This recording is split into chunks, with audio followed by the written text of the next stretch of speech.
One night I was on the internet reading some document about remote viewing, and literally I got sort of this almost voice, as Richard Bach calls it, saying to me, why don't you go learn that? Why don't you take the training? And of course I tried to dismiss it, like, yeah, I don't want to do that. But I had heard it and I couldn't really ignore it and so on. So I went out on the internet to try and find who I might want to train with. And it took me, maybe about 10, 15 minutes to find Lynn Buchanan's site. And I decided that he really knew what he was talking about. He seemed like a really good guy, and so that's the way I went.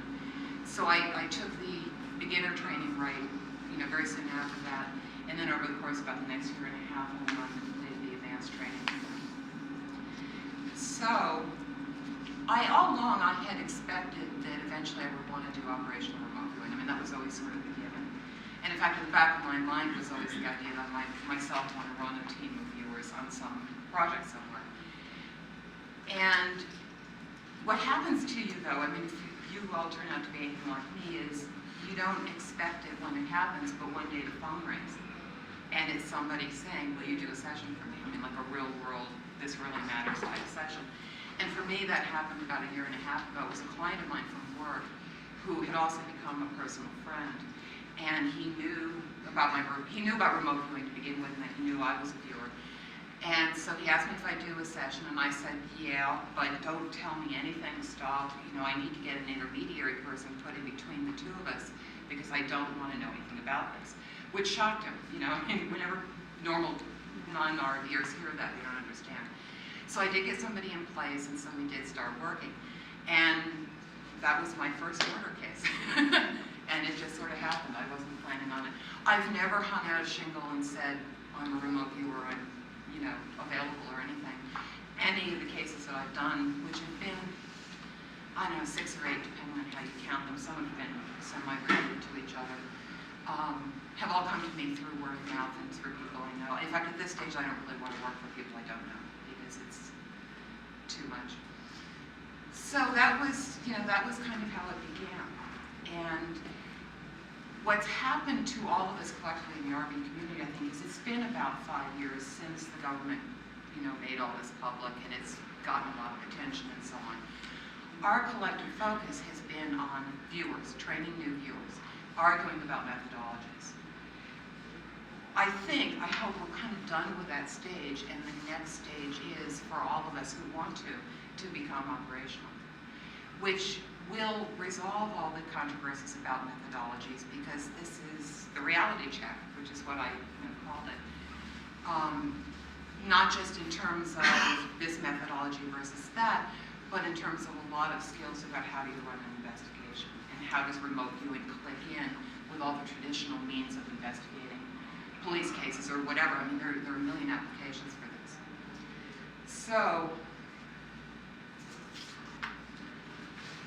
I don't think it's too extreme to say that the entire future of remote viewing, as it's perceived by the public, as it's perceived by potential clients, corporate clients, detectives, whoever mainly may be using us, will depend on how well we all collectively make this transition. I think it's really, really crucial. If we go out there and don't really know what we're doing, even if the viewing is good, if it isn't well administrated, we're going to look like a bunch of goof-offs, and that person, that client, is going to go tell 10 of their friends, oh, forget it, this is a waste of time, and the whole field is going to suffer. On the other hand, if we really get it together and do well, and create realistic expectations in these guys, and then fulfill them, the sky's the limit, and that will, reach out there through a ripple effect just as quickly.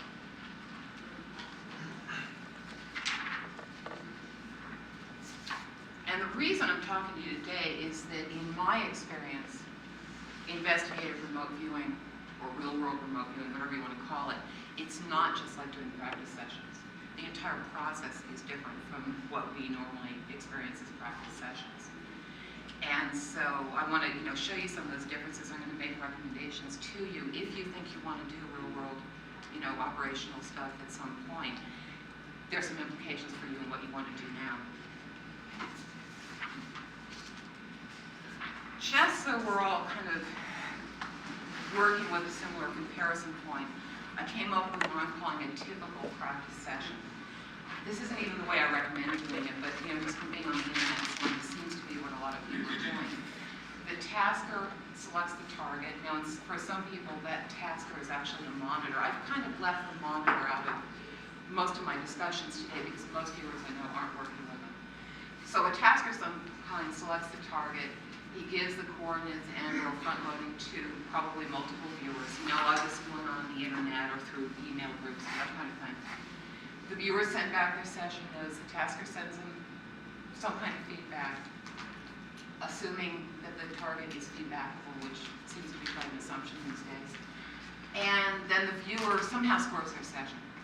It may not be a literal mathematical kind of scoring thing. If it is, they're probably figuring out like the percentage of correct perceptions that they have about the target. Would score that way.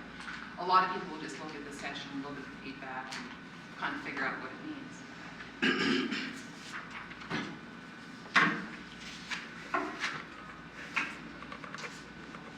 One of the main things that's going to change as we get into this operational kind of phase is our entire notion of what a good session is.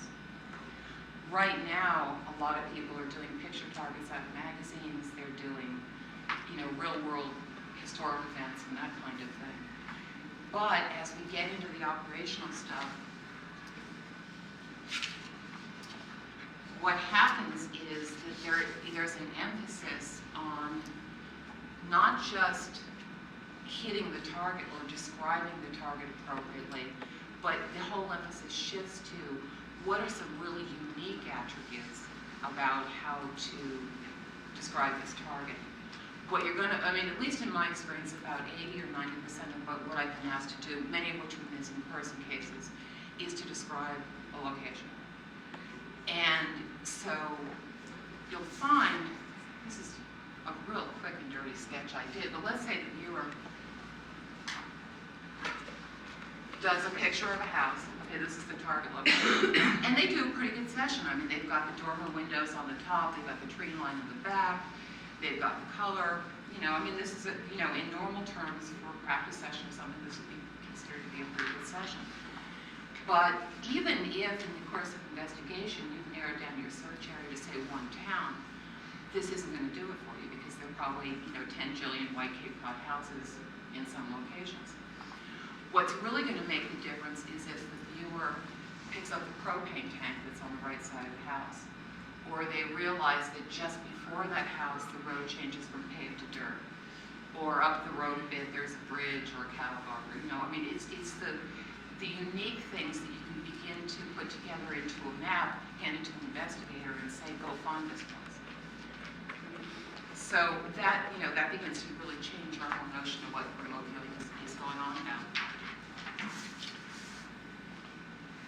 There's a shift in emphasis away from the viewer and their session and toward all the administrative functions. And in a civilian group, this is, you probably have one administrator and a bunch of viewers. But still, that administration function is going to be something that's, completely determining of how the whole project gets run. And unfortunately, we have not, most of us, I think, been trained in how do you interface with a client? How do you task the viewers? Most of our experience in tasking is about take a historic event, slap a coordinate on it, the place, the date, slap a coordinate on it, and give it to a bunch of viewers. Well, if you're working an intricate murder case, for example, the typical murder case has got, it's like in mystery novels where the PI has their bulletin board and they've got all these index cards up and every variable's on there and they keep shifting them around trying to figure out. That's more what it's like. Sometimes the client's giving you some of those variables, but you're looking for the other ones. So the administration of this whole process becomes, a really big deal. Just for the heck of it, this is probably kind of what an organizational chart or a flow of the work through, a typical civilian group is going to be like. You've got the client who comes to the tasker. The tasker's got multiple jobs here. He or she is dealing with the viewers, also getting the data back from the viewers, somehow reporting that to the client, who then is giving it to a field investigator. And then the data keeps whipping around the circle in that fashion. And in a way, this isn't even ideal because the tasker is being exposed to tons of information. They're getting theories and hypotheses and known items from the client. They're getting data back from reviewers. And they're the one who's going to write the report. So there's a great opportunity for them to completely jump to conclusions, get pet theories, throw out viewer data that somehow doesn't fit their pet theory.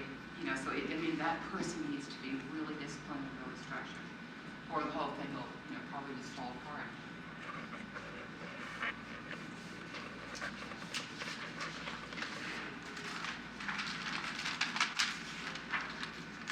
So not only are you dealing with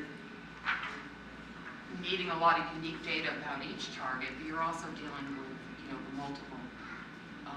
multiple variables within the cases.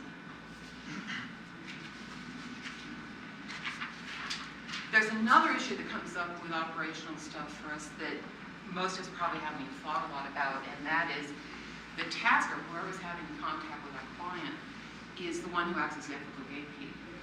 Because the viewers don't know who the client is. They don't know what the case is. They don't know nothing. And so that person, that tasker person, is going to need to make some kind of determination whether this is even something that you guys ought to be taking on. And that ethical compass is going to be a little bit different for each of the viewers. So that means going in, before you even do anything like this, that person's got to know each viewer and see. And not just for ethical reasons, but one viewer may not want to work murder cases. They may know straight out they don't want to do that. So you need to kind of work all that ahead of time. Also, sometimes you get into cases where that person needs to make ethical judgments about the flow of information to the client as well. I worked on a case, it was technically a missing person case, but this child had been killed. And man, I sure didn't want anybody telling the family that their kid was dead based on what I had remote viewed. So, we had to find some other way around that. Okay, the client-tasker relationship, obviously is really critical here. In the business world, what, an account management person, who's in charge of kind of managing the client, when they have a meeting and they decide, okay, here's our situation, here's what we're going to do next, you write a formal call report. I'm not saying that we need to necessarily get quite that, literal and detailed in the reports, but you really need to make sure that that client person, especially, if they're a non-RVer, maybe they're kind of on the fence and skeptical to begin with, you want to make sure that they know you are doing everything that you agreed to do. So, they need to know, we're going to work on this and we're going to work on that, so they can't come back later and say, well, why didn't you do this? Also, the tasker is having to educate that client about remote viewing. I had a friend of mine ask me to work on a case once, and I kind of owed her some favors, so I said sure. And it was a missing person case. It turned out to be a murder. I actually got, a fair amount of information about it. And I went to report to her the next day. And the minute she found out I thought the child was dead, she went, oh, thank you, and she walked away. And I ran after her. I said, wait, don't you want to know who did it? Don't you want to know, anything? And she kind of looked at me and said, you can do that? I said, yeah, potentially I could solve this case, given enough time and so on. And given somebody who's willing to follow up on the information that I do get. And I realized later she had no idea what remote viewing was. All she knew was that I did this psychic police work stuff. And so I realized, one thing we're going to have to really be aware of is probably spending, a fair amount of time with these people in the beginning, explaining how the data comes into views. You're not going to get data back that says that they're, the corner of 5th and Main. You're going to get a description of what's at the corner of 5th and Main, but then somebody's going to have to go out and actually find that location. And that may not be that easy. So, we can help you on the investigation, but we can't just take it away and do it completely.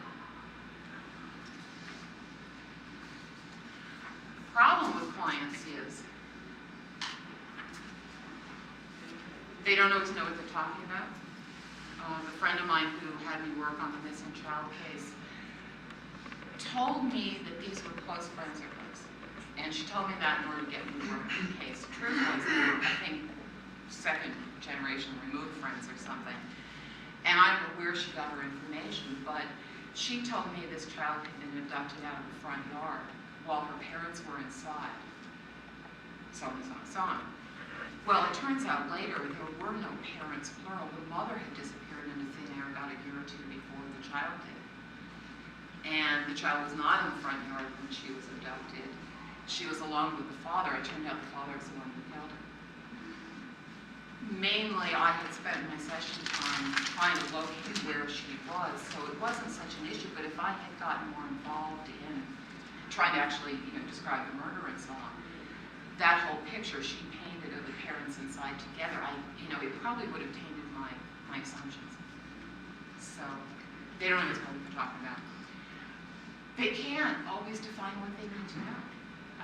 In order for the viewers to really give specific information on some kinds of issues, you need to really clarify exactly what that piece of information is. You can't just write down on an index card who killed Jane Doe and expect to get, you'll get some good information back from the viewers, but it may not be in a form where an investigator can go out and verify it and really do something about it. So you need to help them figure out what they need to know. They won't necessarily tell you what they need to know, / they may try and test you. There's a great Joe McMonagle story where a client of his, or someone he was working for, gave him a target that turned out to be an empty box. And he said, I heard him say it was the toughest target he ever did, because he kept getting kind of this Y-shaped thing over and over and over, and he worked on this thing for a long time. Finally, he figured out it was an empty box, and he went back to the client. The client said, "Oh yeah, I just wanted to see what whether you figure out it or not." So, if the relationship between the tasker and the client is why it's so important, is good enough and kind of cooperative enough, and let's solve this thing together, hopefully they won't pull these kind of stunts on you. They definitely will have theories and preferred outcomes many times. And it can be very subtle. And if that influences the tasker too much, they're going to influence, the tasking will be influenced, and then ultimately that's going to influence the kind of data that the viewers get. And for sure, they control which leads get investigated and which don't. They've got very limited manpower, and there may be a lot of crucial judgment points where they decide what's going to be followed up and what isn't. And so if the tasker's really on the ball, they can make sure that they kind of work that out together, what looks to be most solid, which looks to be most productive, and urge them to really trust you and go out there and find it. Sorry. When you say client, do you mean the police? It may be a police department. It may be an interested party. I worked on a case where it was somebody I knew that got connected to me. He got involved, I don't even know how he got involved, but he got involved a little bit and went to the police. He talked to the family first, then he went to the police. The police said, "We don't mind you pursuing this, but, stay out of our way," and so on and so on and so on, and don't break any laws, is pretty much what he was told. So I was not working with the police in that case, although if we had, gotten to a point where obviously we had something that should have been turned over, then we would have. I'll tell you more about that case in a minute, because we didn't get total resolution on it, but yeah. In fact, I've never worked with the police directly. This has always been under other circumstances.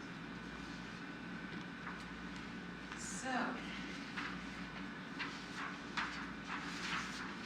put in writing, not just, again, this sounds really formal for what may be, kind of a casual relationship among even friends, but not only do you want to put in writing, at least by an email or something, to let them know what you're going to do. And especially, if you get into a complex case, you'll have a point in time where You've got information coming in from the client, going back from you, back and forth with investigation reports. You know, there's an awful lot of crossflow, and so that kind of needs to be managed and taken care of. And for sure, any information that you give them as a result of your viewing needs to be in writing. The first case I ever worked on, I put an intermediary in between me and the client, but we didn't all have email, and we didn't all have faxes, and we were really in a rush early on in that because it was a missing person case, and we thought maybe, you know, somebody was still alive. So we cut corners. And so I ended up faxing some of my information, but for the most part, I read my session summary to the intermediary over the phone, and then they would read it from their notes to the client. When that case was finally over, I got a chance to talk to the client and get full, you know, as much feedback as was available. And he read back to me some of what my sessions had said, and there was one really key piece of data that had actually been inverted. And that was really bad because I don't know for sure, but that one little thing might have really helped him locate a location that they're looking for. So I learned the hard way. I don't care if you have to go to Kinko's at midnight and fax this thing. Put it in writing, pull out, you know, for people's memory and selective memory. Because again, you start getting these pet theories going, and they're going to hear what they want to hear and remember what they want to remember, and that may not be such a good thing.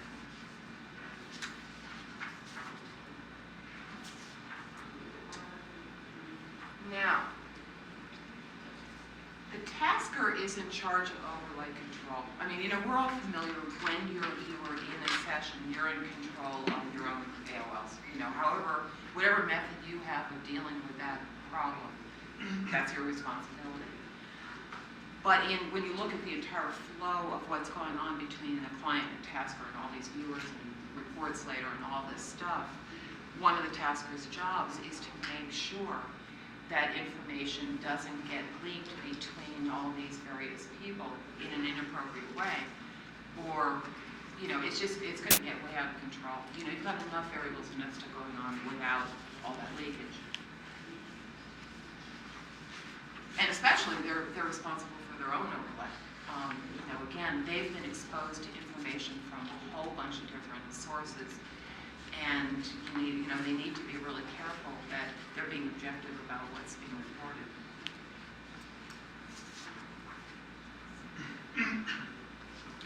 Now, this becomes, I think, especially an issue. You know, in practice sessions, we're used to dealing with known things. You know, there's a picture in a magazine of a location, or you've got an event that has transpired, or even if you do a future event and then you get feedback from the paper, at least, you know, all of those are kind of known quantities.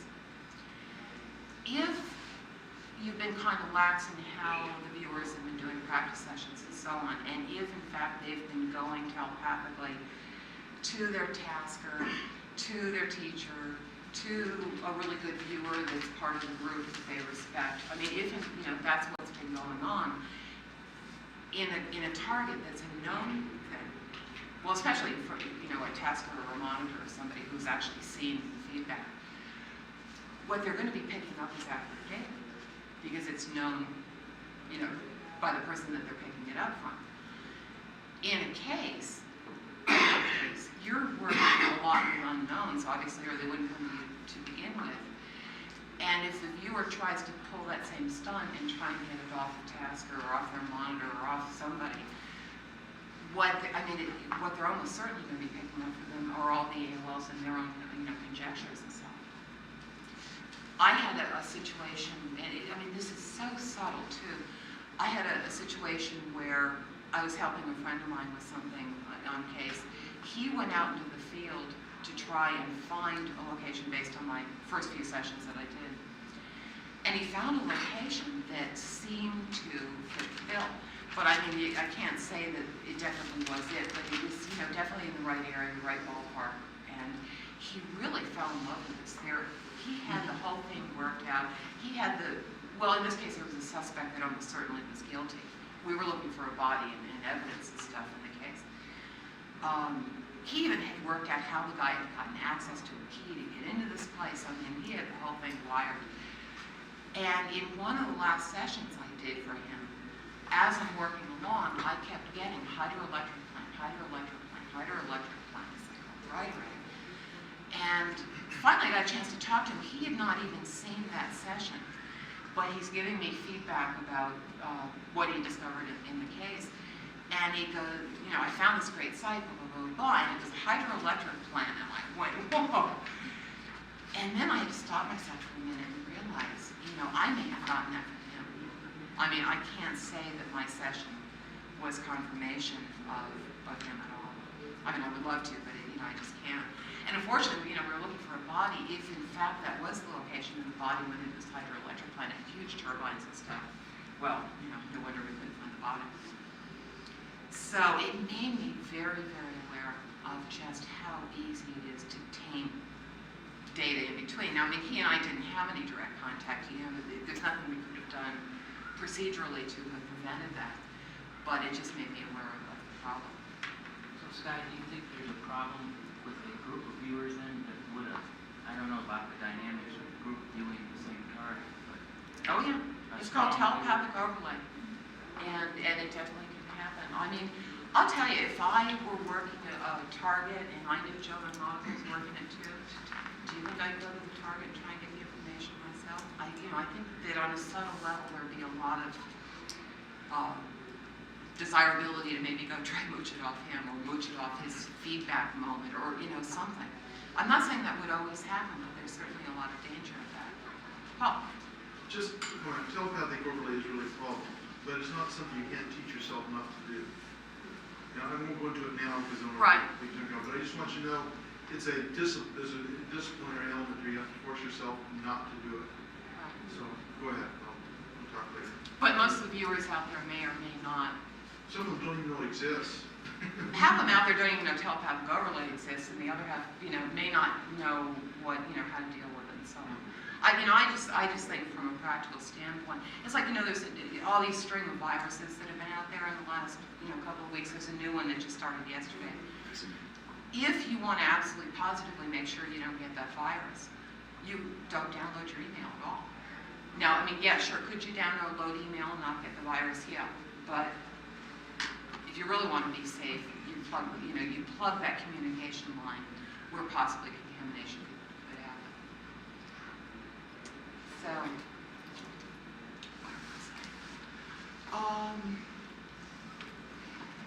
Got another question? sure.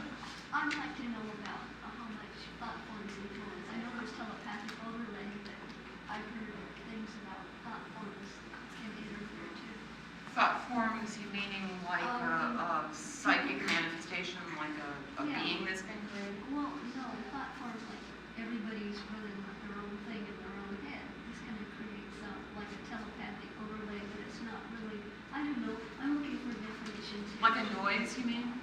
It would be like a telepathic overlay, but I think from what I'm getting, it's like two different definitions here, and that's what I'm trying to understand. Yeah. I'm not sure exactly how you're using the idea of a thought form. I mean, Oh, an example would be, let's say I have, I'm thinking something's a certain way, okay, and somebody might have, pick it up telepathically. right. And say my neighbor next to me has a different idea about it, and, So you can pick up from any of these Yeah. people. Yeah. I think that's what's meant by telepathic overlay. And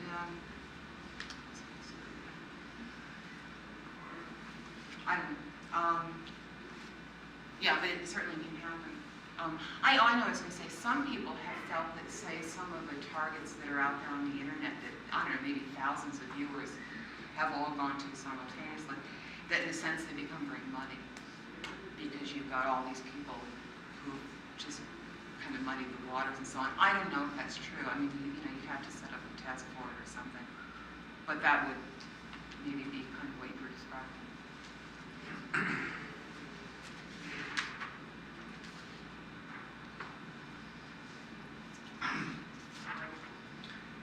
So the idea is that the protocols, and by this I mean, you know, the original remote viewing protocols of the viewer is kept blind, nobody gives them information, including front loading, and I know that's controversial. The purpose of those are to create firewalls in between each of these people involved in the process, so that if there is an error or problem, and in this case I mean, like the tasker assuming, some situation is true about a case. And I mean, this can happen really subtly. I had a tasker once say one lousy sentence to me. There wasn't even that much content in it regarding the case or a target. But given what he said and my ability to read his voice, and maybe a little side put in there or something, I knew something he really believed to be true about that case. Broader than anything I had given him. I mean, I really knew where he was coming from on that case. And fortunately, I was aware that I kind of absorbed that from him, and I was able to, really consciously kind of put it aside when I did more work. But it made me aware of how easily we can be influenced. We are so sensitive to other people's voices and body language and all that you could really absorb a lot if you had any kind of direct contact with the client or tasker or other viewers or what have you. So, you want to set up these firewalls so there isn't leakage and so on. On the other hand, if you've got poor protocols or if there is, cross interference and so on, it can kind of multiply more and more and more, because it gets into the analysis and then it gets back to the client and then it comes into the next client meeting with the tasker. I mean, it can begin to really head the whole investigation in a certain direction, all because of somebody's imagination, that the viewer then picked up. So I just think we really need to be careful of this. And if you are going to break the protocols and do things like front loading or run multiple viewers against the same target simultaneously, just be aware that that could be a problem, and do whatever you can to minimize that.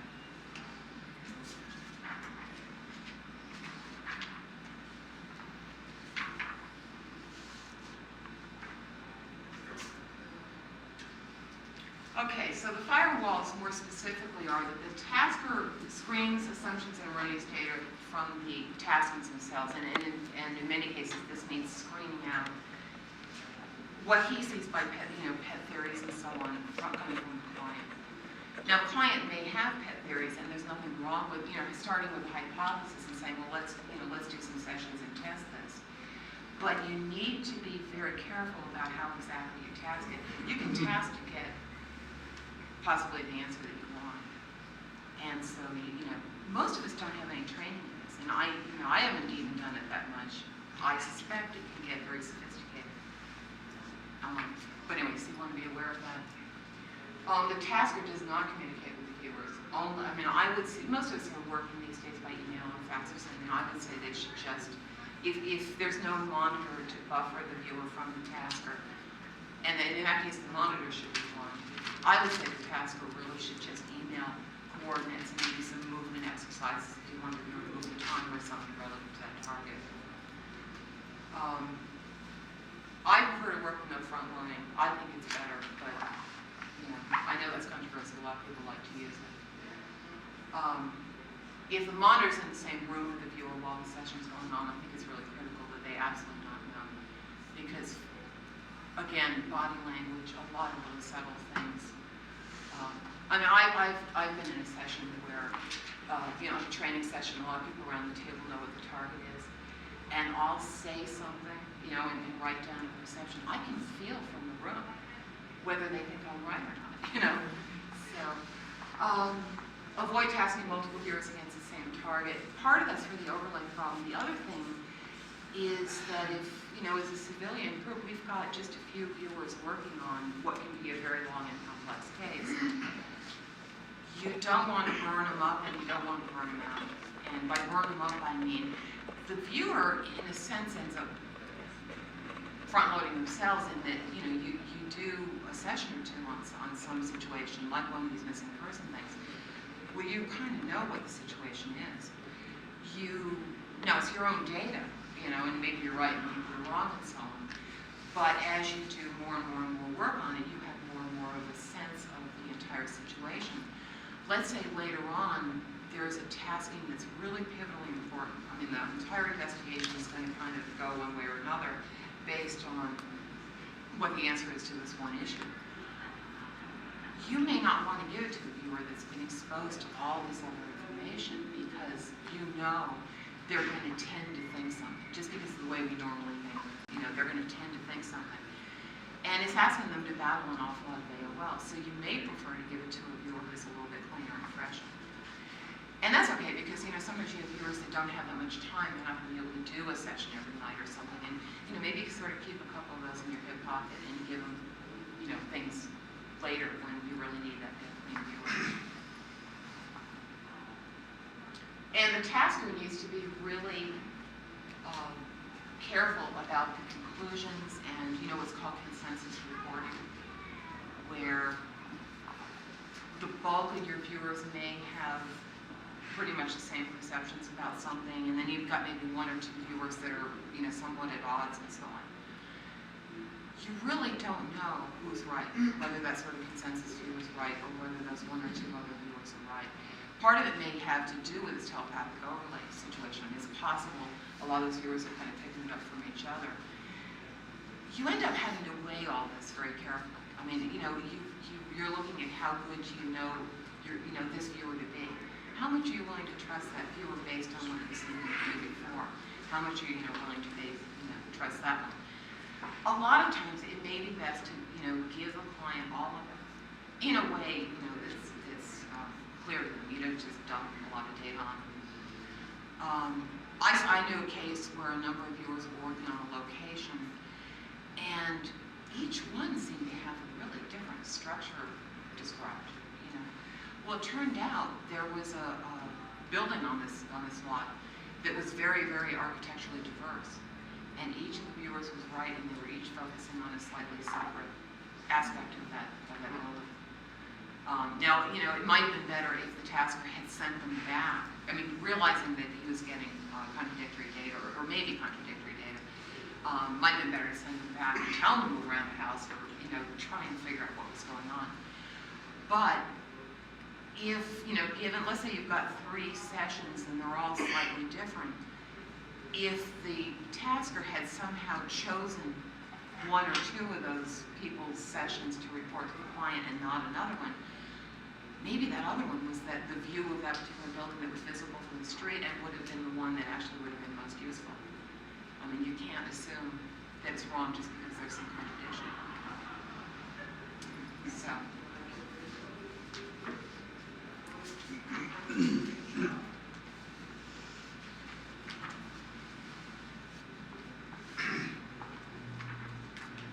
Feedback. In practice sessions, most of us, we're working on a patient target or an event target, or you're on the internet with your friends or something. The minute you finish that session, you can pretty much go, get your feedback right away. I mean, maybe within a day or so. In the real world, that ain't going to happen. I mean, some of these you are, just not going to ever see feedback for, or it may take a while. It may take a couple of years for a case to really get solved. And even then, it's not to say that, say you've been working with a police detective, they may not want to get in their car and drive back to a crime scene with a list of every perception that you ever gave them and figure out whether you were right or not. So what you may get is just sort of a general thing. Or in some cases, you may be able to go out there yourself and take a picture after the fact or something if you want something for your records. But a lot of the cases I worked on, I'm thousands of miles away from the target, so I can't go there. So, I think we need to break our, it's very, I know for a lot of people, it's very addictive getting this feedback. They want, if they don't get it right away, they kind of go through withdrawal and freak out. And I think we just, if you wanted to start doing real world stuff, you need to wean yourself from it a little bit. Because it's just going to really bug you, and there's no reason why it should.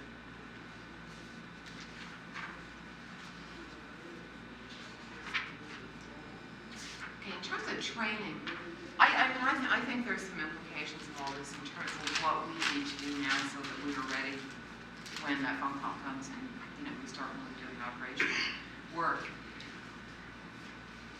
To me, the purpose of training is you take a task or a body of knowledge or something, and you break it down into manageable chunks, and you create practice drills that people can do that mimic, what they're going to be doing in the real world. And I think, some of this stuff for operations is a little bit different from what generally people have been doing right now in terms of practice.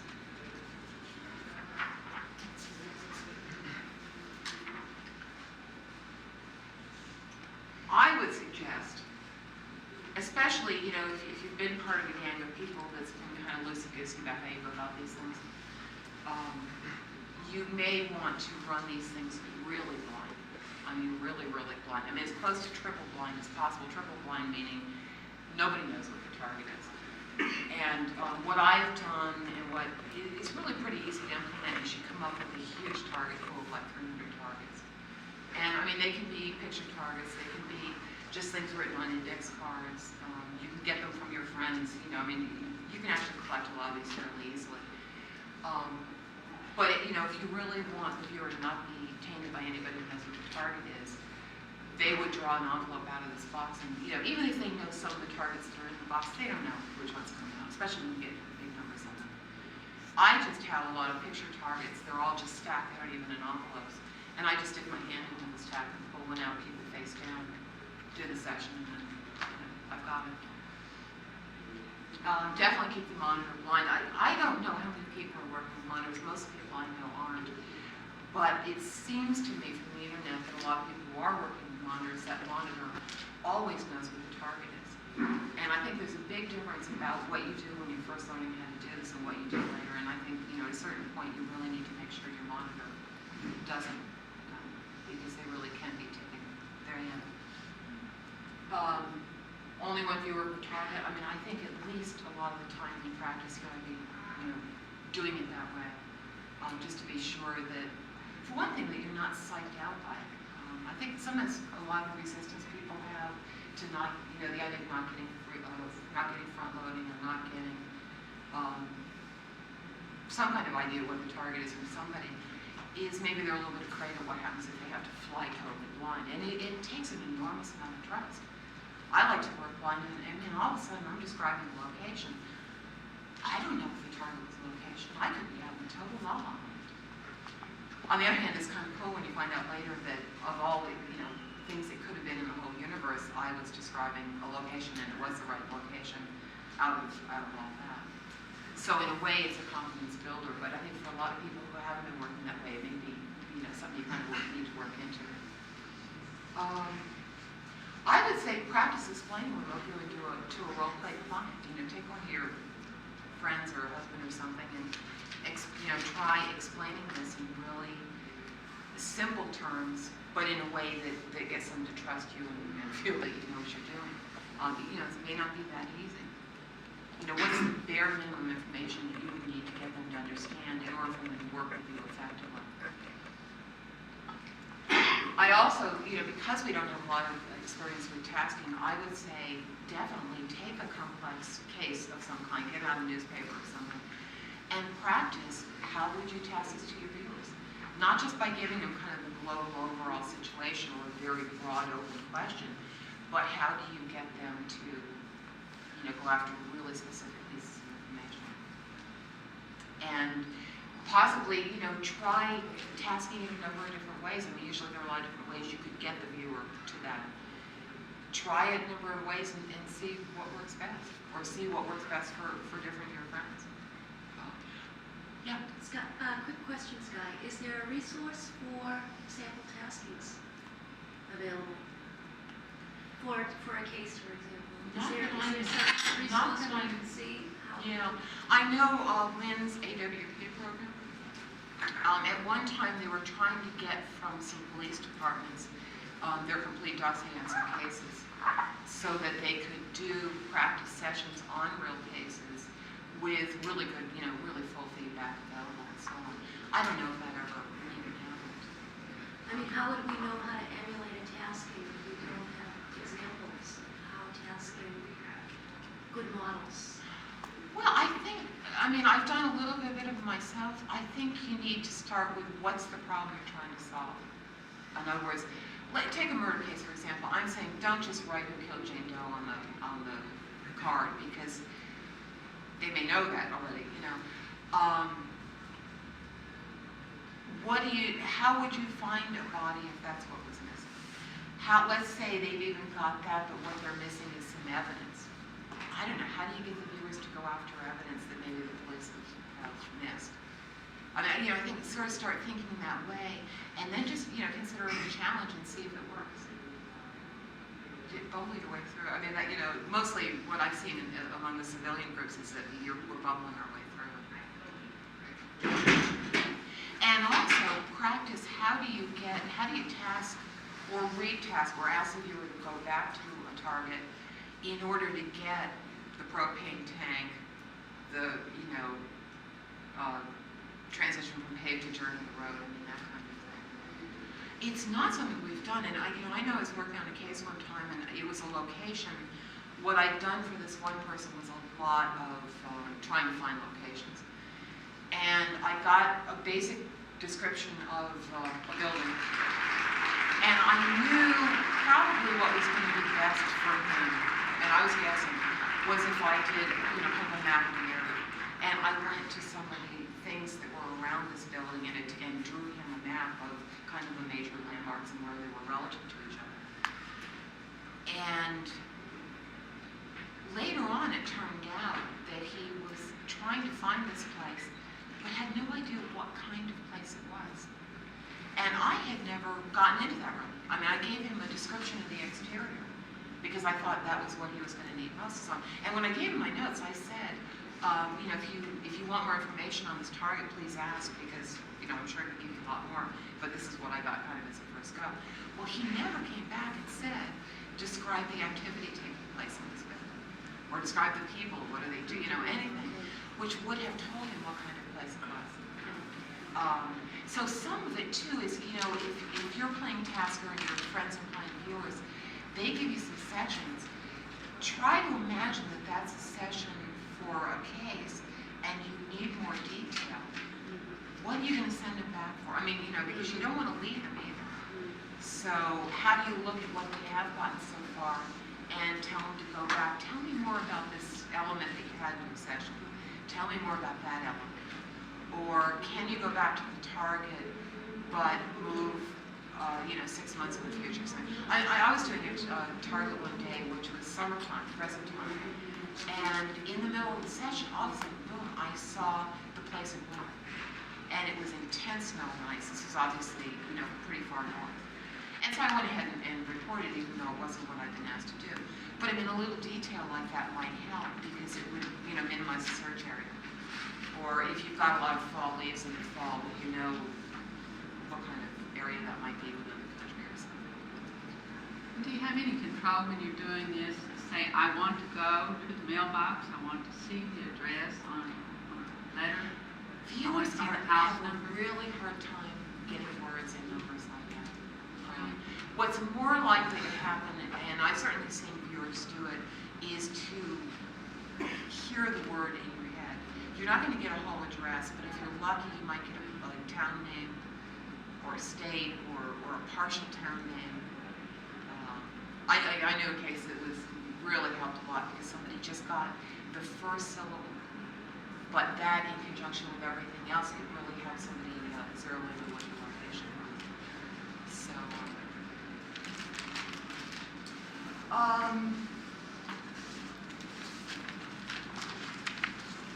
I really suggest, you know, if you think you're going to be doing, especially criminal cases or something where it may be a lot of finding locations, set up a drill with your friends where they pick a location in a town. This should be a place you don't know very well. Pick a location that isn't totally unique. I mean, don't choose a church if it's the only church in town, but maybe if there are 10 churches in town, it can be a church. Have you do the session, and then get, you know, they can tell you what the town is, but you get in the car and you go to the town and you have to find that place. You know, or it's a grocery store. You know, how do you find one grocery store where there are 10 in town or something like that? I think for one thing, it'll give you a real appreciation for what the field investigator goes through. I've done some field investigations on these cases, and even with some really good sessions and really good data, it's hours and hours and hours of searching. grid searches up and down streets and looking at maps and trying to figure out, well, somebody said there was a ridge line over here. Well, look at the map and try and figure out where that might be and so on. And, really give you appreciation of what they need to be able to do with your data. And, you can also practice running your team against a real case. A lot of cases really do get solved every day.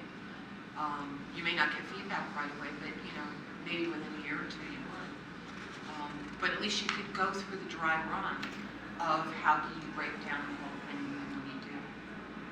How do you write, how do you write reports? Analysis and report writing is something most of us have never really done. I know Paul and Lynn, I think, asked their students to do the session summaries with kind of a final sketch or some sketches included and so on. But I don't know how many viewers are really working that way right now. And of course, there's a danger to that too. A viewer being forced to make conclusions, even after the fact, may not be such a good idea. Because everything about being a viewer trains you not to come to conclusions, and in a way that really should be somebody else's job.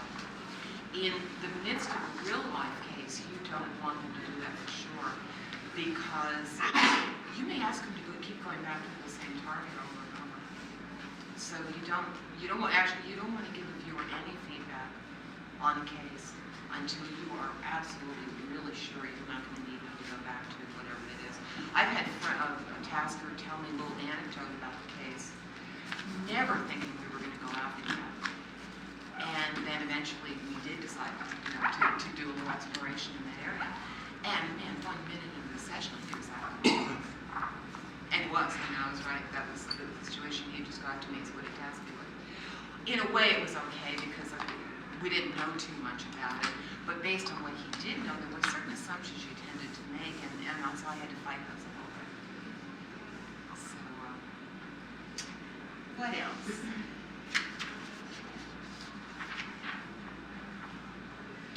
Why am I being so strict about all this? I know I'm trying to sound really regimented because I really think that collectively that's what we need to do right now. It's a lot of fun to go out and do anomalous targets or to, do whatever. But what's required to, really work on these cases and do your very best work. A lot of this is the issue of what circumstances are going to allow you to have the best session, the best chance at a really clean session that's going to provide, really useful information for someone. In some cases, your session could save someone's life. And you don't want to have that data polluted. You don't want to jump to premature conclusions. When you're doing practice targets, it's really fun to say, and I identified the target. I said it was the St. Louis Arch. It's a lot of fun to be able to say that because we're, that part of our mind that's always trying to name what the target is gets very fulfilled by that experience.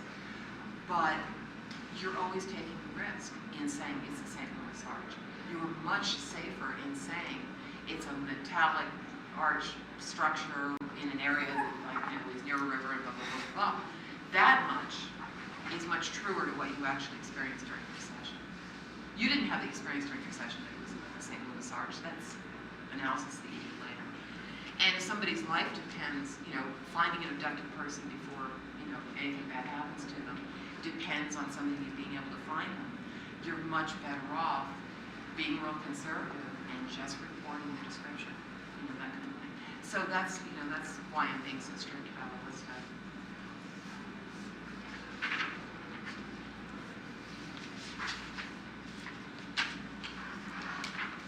Joe McMonagle gave me a quote to use, and he said, we gain ground in this business by the quarter inch.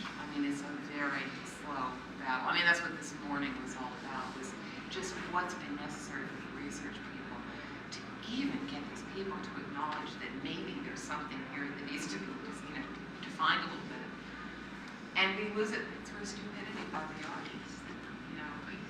One appearance on a late night talk show that's listened to by millions and millions of people can do, serious damage to these fields. Because there are a lot of, maybe prospective clients out there listening.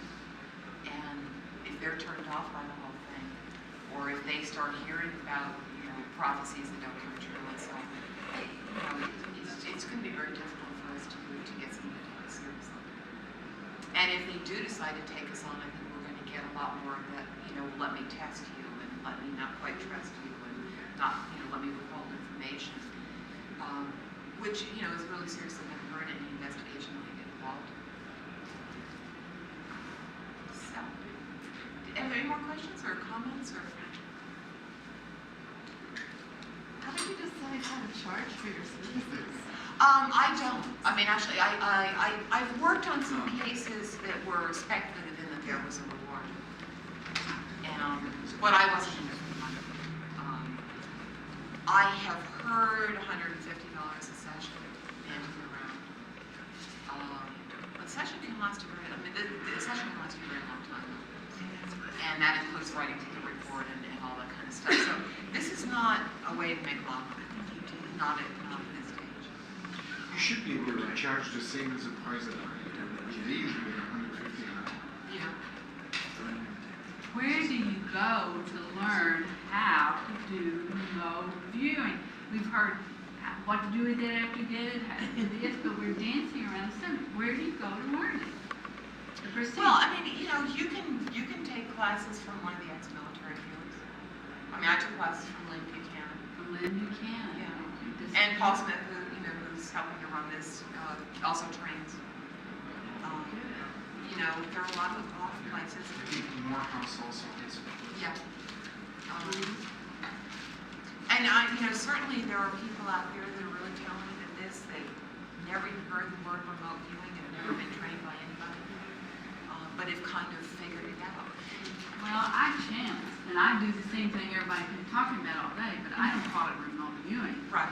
I just go and I look and I get the details for them, Right. and I tell them what I see. Right. But I want to be more focused in it, so that's why I'm here. And some other psychics have said that to me also. They want to be more focused, more You know what you might want to start with? I really recommend Joe McMonagle's books. He's one of the really good viewers. I think it's like Mind Trip. Mind Trap, and the new one is called This one. Secrets of Remote Viewing. Yeah, I've got that one. Secrets of Remote Viewing Handbook. It is a really good. It's good for, kind of guiding you. If you want to try this on your own without training, there are a lot of tips in there about how to approach it and how to go about it. And, you can do what you're calling channeling, but as long as you do it within the protocols that he's calling, remote viewing, that would be legitimate. Thank you for the. It doesn't matter how you do it. In fact, there are a lot of skills that just plug into this. I mean, I do map dowsing, and map dowsing works very well in conjunction with getting, the location description from an actual session. Years ago, I used to do astrology, and I did the same thing to find someone who's murdered. Yeah. And you're right about the money. If you do what needs to be done, the money comes, and it's usually $500 to $600 people. I would like to find like a glossary of terms somewhere, just even like a source reference, so that I know what a monitor is, I know what a task is, I know what front loading is, I think at this point I probably know what a viewer is. But a lot of these terms have been floating around, Yeah. and I don't even really know what they mean. Right. There is a glossary in the back of Joe's current new book. Pardon? There is. There's a glossary in the back of Joe McMonagle's new book called The Secrets of Remote Viewing, the handbook. Oh, all right. Yeah. It does have. You may hear other terms out there floating around, but I think he probably defines, the real basic. Is that the book you have? Ed Danes does a good job of defining the terms also in that tape collection that there's one job. It's got them on sale. Yeah. He's done a good job. I don't remember how he might have done that. There are terms that are used in the science labs, and then there are terms that are used in CRV or controlled remote viewing. There's a lot of vocabulary. So that would be